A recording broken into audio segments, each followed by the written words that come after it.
Alhamdulillah, kali ini kita akan melanjutkan kisah sirah nabawiyah atau kisah hidup Nabi mulia, yakni Nabi kita Nabi Muhammad Sallallahu Alaihi Wasallam. Perjanjian Hudaybiyah yang telah disepakati antara kaum muslimin dengan Quraisy membawa babak baru bagi dakwah Islam. Seperti apa kisahnya? Gencatan senjata dan perjanjian Hudaybiyah merupakan awal babak baru dalam kehidupan Islam dan orang-orang muslim. Dalam butir-butir perjanjian ini, seolah-olah kaum muslimin dalam posisi yang lemah atau kalah.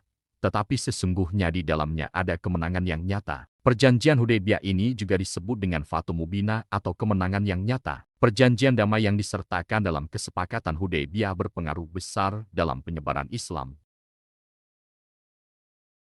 Imam Az-Zuhri, salah satu ulama ahli hadits terbesar di masa tabi'in, berkata, belum pernah terjadi kemenangan dalam Islam sehebat Perang Hudaybiyah. Pada umumnya, dalam perang terjadi pertempuran.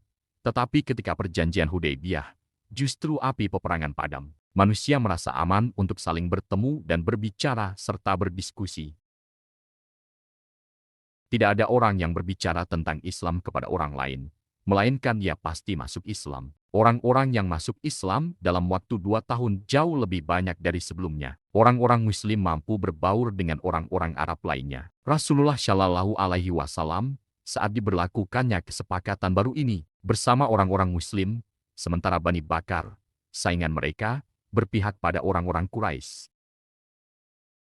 Dan pada akhirnya menjadi sebab takluknya Makkah. Banyak kabilah yang menyatakan masuk Islam atau menjalin aliansi dengan Madinah setelah perjanjian ini. Bahkan golongan elit Quraisy, Amir bin Es, Khalid bin Walid, dan Utsman bin Talhah, muncul di hadapan Rasulullah Shallallahu Alaihi Wasallam dengan bibir yang mengucapkan pengakuan atas keimanan mereka. Mereka bersedia memberikan hidup, harta benda, dan kekuasaan mereka untuk Allah Subhanahu wa Ta'ala. Ketika mereka muncul di hadapan Rasulullah Shallallahu Alaihi Wasallam, beliau berkomentar, Mekkah telah memberikan hatinya kepada kita. Quraisy adalah kekuatan yang paling menonjol dan yang paling gencar memusuhi Islam. Dengan mundurnya Quraisy dari kancah peperangan dan lebih memilih jalan damai, maka salah satu dari 3 sayap yang dimiliki pasukan musuh sudah patah dan terkoyak. 3 kelompok musuh ini adalah Yahudi, karena Quraisy yang dianggap sebagai figur paganisme dan pemimpinnya di seluruh Jazirah Arab sudah tidak lagi mempedulikan kebanggaan keberhalaannya dan mereka sudah melepaskan permusuhannya terhadap Islam. Tidak ada lagi peran yang berarti bagi Hatam setelah ada proses gencatan senjata ini. Terhadap kaum muslimin pun banyak disulut oleh orang-orang Yahudi. Sementara itu, orang-orang Yahudi yang telah hengkang dari Madinah menjadikan Khaybar sebagai markas konspirasi dan penyusunan makar. Tokoh-tokoh mereka lahir di sana mengipasi api fitnah dan membujuk orang-orang Arab yang ada di sekitar Madinah lalu berencana untuk membinasakan Nabi Shallallahu Alaihi Wasallam dan orang-orang Muslim. Oleh karena itu, rencana pertama yang dirasa sangat perlu dan hendak dilakukan Nabi Shallallahu Alaihi Wasallam adalah menghadapi mereka dalam peperangan. Di samping itu, dikukuhkannya gencatan senjata ini memberikan kesempatan yang amat luas bagi orang-orang Muslim untuk menyebarluaskan dakwah Islam. Semangat mereka bertambah sekian kali lipat dalam lapangan ini, di samping semangat mereka dalam aktivitas militer. Sudah barang tentu bahwa dakwah Islam adalah prioritas utama. Bahkan ini merupakan tujuan sepak terjang orang-orang Muslim menghadapi musibah dan penderitaan perang, cobaan kegundahan, dan keguncangan. Pada akhir tahun 6 Hijriah, setelah kembali dari Hudaybiyah, melihat kondisi yang kondusif maka dari sisi dakwah, Rasulullah Shallallahu Alaihi Wasallam menulis surat kepada para pemimpin dan para raja untuk masuk Islam. Ketika hendak menulis surat-surat tersebut, seseorang memberitahu Nabi Shallallahu Alaihi Wasallam bahwa mereka tidak akan mau menerimanya kecuali surat tersebut disertai cincin stempel. Oleh karena itu, beliau pun membuat sebuah stempel dari perak yang dicetak dengan 3 baris tulisan. Baris pertama bertuliskan Allah, baris kedua bertuliskan Rasul, dan baris ketiga bertuliskan Muhammad. Dengan demikian, dalam stempel tersebut tertuliskan Muhammad Rasul Allah.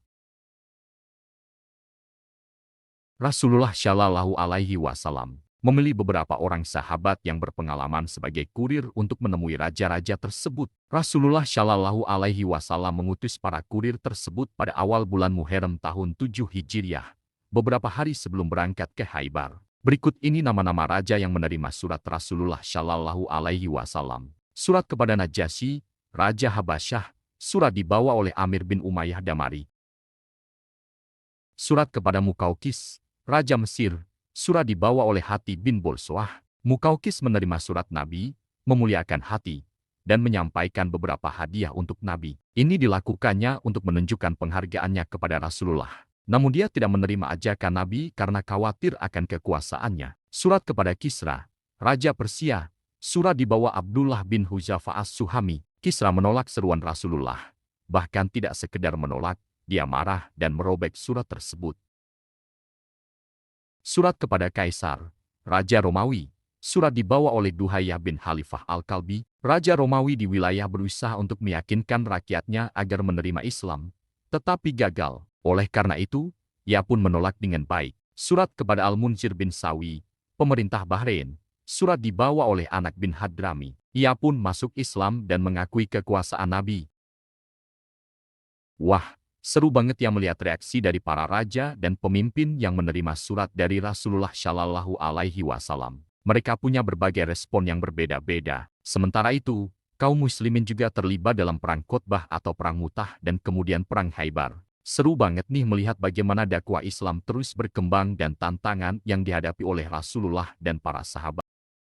Terdapat kejadian dan kecerdasan Nabi Muhammad Shallallahu Alaihi Wasallam dalam menggunakan kata-kata yang sesuai sehingga dapat menggugah perasaan dan sikap empati. Oleh karena itu, mereka yang tidak masuk Islam umumnya menolak dengan baik. Demikianlah kisah kita kali ini. Semoga menambah pengetahuan dan cinta kita kepada Rasulullah Muhammad Shallallahu Alaihi Wasallam. Semoga Allah Subhanahu wa Ta'ala mengizinkan dan meridho kita tetap berada dalam barisan umat Nabi Muhammad Shallallahu Alaihi Wasallam hingga di surga kelak. Amin ya Rabbal Alamin. Kisah tentang sirah Nabi Muhammad Shallallahu Alaihi Wasallam sungguh mempesona dan inspiratif. Ayo terus belajar dan mengambil hikmah dari perjalanan dakwah beliau. Wallahu alam.